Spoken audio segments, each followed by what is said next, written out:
The overall goal of this procedure is to rapidly measure the movements of insect antennae and proboscis from videos of a common animal preparation using open source SwarmSight software and conventional camera and computer hardware. These methods can be used to rapidly obtain high-resolution measurements of antenna and proboscis movements.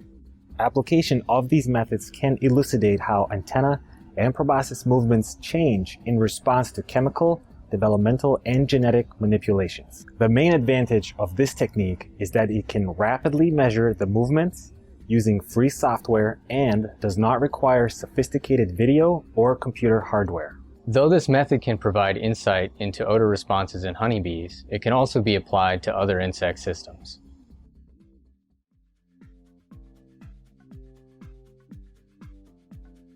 To begin, use vials to collect worker bees from the entrance of the hive and briefly place the vials into an ice slurry. With duct tape, secure each bee in a harness tube and then apply tape over the top of the tube to hide the legs.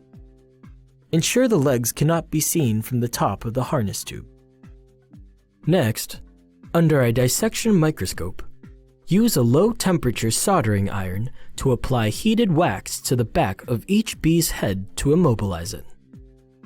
Use a small rod to hold the antennae away from the wax and ensure that the antennae can move freely. Use a webcam holder to position a camera directly above the bee's head.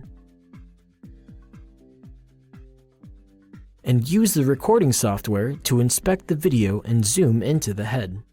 After the tape and wax are applied,